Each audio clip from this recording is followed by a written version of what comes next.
बातें जो मुझे लगता है नहीं कही गई है या जिनका थोड़ा विस्तार करना जरूरी है, उन बातों पर मैं करने की कोशिश करूँगा संक्षेप में।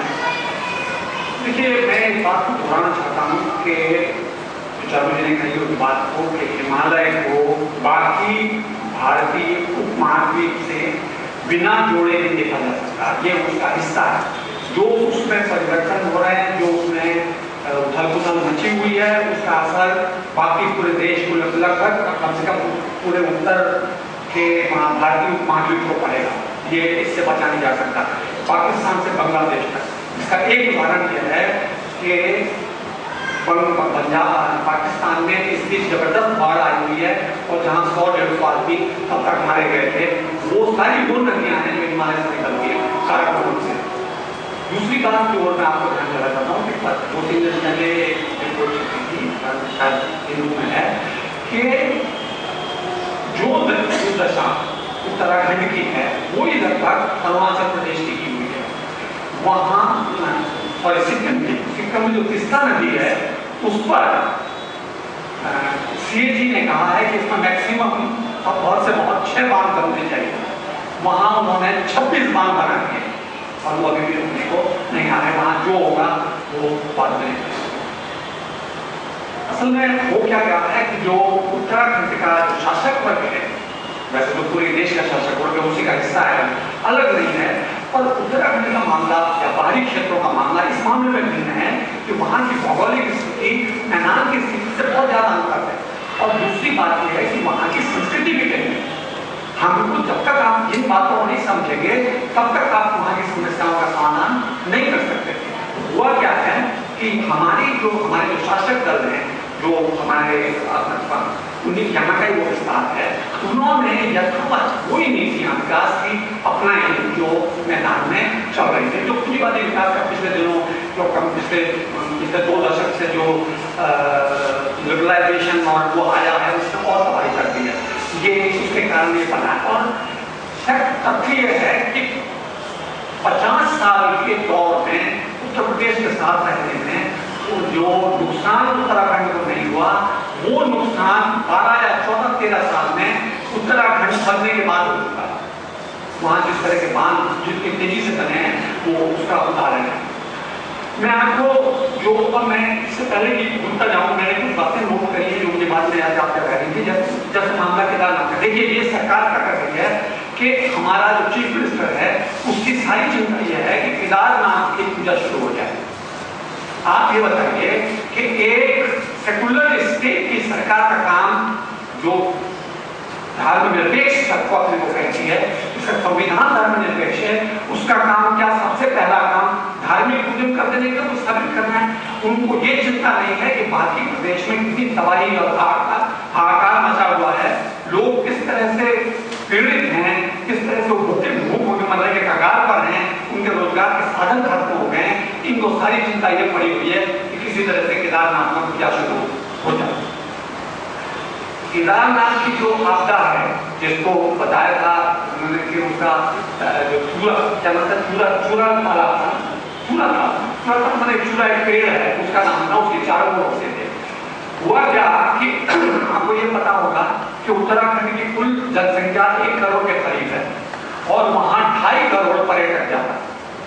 जो धार्मिक पर्यटन है उसमें जितना नुकसान पर्यावरण का किया है शायद ही किसी ने किया हो। देखिए, केदारनाथ के आसपास के जो जंगल कटे वो इसलिए कटे, वो कटे बकायदा, वो वन कटे, उनका इस्तेमाल होटलों में और उसमें तो खाना पकाने के लिए, गर्म करने के लिए वो किया गया। उस सब का नुकसान, उसका कुमुलेटिव इफेक्ट धीरे धीरे जो जमा हो रहा था उसका असर सामने देखने को आया। वो ताल नहीं टूटता अगर ये गैर जिम्मेदार हरकत नहीं होती, क्योंकि याद ये समझिए ये मंदिर 1200 साल से वहां पर खड़ा है। अगर जो ऐतिहासिक तथ्य है, अगर हम ये मान लीजिए 1200 नहीं है तो 700-800-1000 साल से तो निश्चित रूप से खड़ा है। अगर वो इतने वर्ष से नहीं आया तो अचानक ये हमारे सामने ऐसा क्यों हो गया? उसका सीधा कारण यह है कि जो तथाकथित तीर्थ यात्रियों का वहां जाना शुरू हुआ, वो बिना रिस्ट्रिक्टेड, बिना किसी उनके और धुआंधार के, उसका नतीजा है। उसका एक संबंध देश का जो क्या कहते हैं सांप्रदायिकरण है इस बीच बहुत तेजी से हुआ है, उसने भी इन पर्यटकों को बढ़ाने में बहुत बड़ी भूमिका निभाई है और उसके कारण ये हुआ है। तो ये जो एक कारण है कि वहाँ का जो पर्यटन और जो तीर्थयात्री आ रहे हैं उनको खाना बनाने, उनको खाने, क्योंकि वहाँ और कोई ईंधन की व्यवस्था नहीं है। सत्य यह है कि पूरे उत्तराखंड में के पहाड़ी क्षेत्रों में आज भी खाना लकड़ी से ही बनता है, कोई नहीं बनता, ना कि वहाँ और बहुत बहुत सीमित कोई व्यवस्था। ये सब बातें ध्यान में लेने वाली है कि कर रहे हैं। तो ये जो सरकार है ये इस तरह की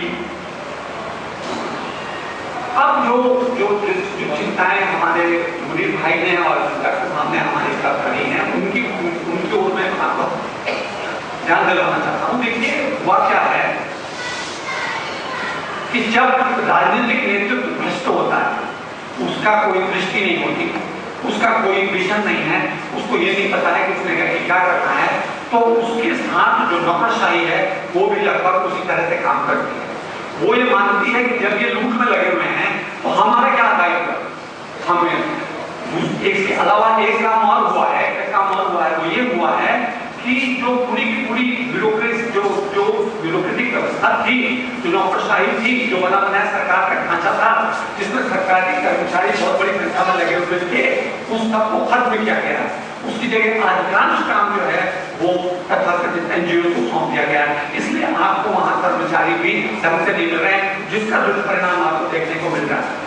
मैं ये बात मानता हूँ, मुझे ये बात में कोई आश्चर्य नहीं होता कि अगर एक महीने से कुछ लोग वहां पहुंचते हैं और जहां ना बिजली है, ना पानी है, ना खाना है, आने जाने की व्यवस्था नहीं है, तो वहां उनको बदला जाना, लगातार बदला जाना की व्यवस्था होनी चाहिए। पर ये सरकार ये करने की स्थिति में नहीं है। सरकार के पास ऐसा कोई विजन नहीं है, कोई दृष्टि नहीं है, वो उसको आगे बढ़ाने की स्थिति में। नतीजा ये है कि ब्यूरोक्रेसी में काम नहीं कर रही है और वो करने वाली भी नहीं है। होना ये था कि आप पहाड़ी क्षेत्र में हैं, देखिए पहाड़ी जो है, जो पहाड़ी क्षेत्र को जानते हैं, वहां अगर 10 फीट की सड़क टूट गई तो आप ये समझिए कि सैकड़ों मील का इलाका बंद हो जाएगा, क्योंकि मोटर रोड खत्म हो जाएगी, वहां आना जाना बंद हो जाएगा। तो ये सरकार को चाहिए था कि वो किसी बात की कि जो डिस्ट्रीब्यूशन सिस्टम है, जो दवाओं का सिस्टम है, जो जरूरी चीजें हैं, उनको जगह जगह कुछ दूरी पर कस्बों पर स्थापित कर दी, जिससे कि जहां जरूरी है उसको तत्काल ले जाया जा सकता। और इनका इससे कोई मतलब नहीं था। और ये बात कोई बहुत बड़े सोचने की बात नहीं है, वो जो वहां रह रहे हैं, जो वहां काम कर रहे हैं, ये बात बिना आंखों से बता सकते हैं। लेकिन सर हमारी सरकार है, इसके पास कोई बहुत ऐसा कोई नहीं है कि समझ नहीं है कि ये क्या होने वाला है।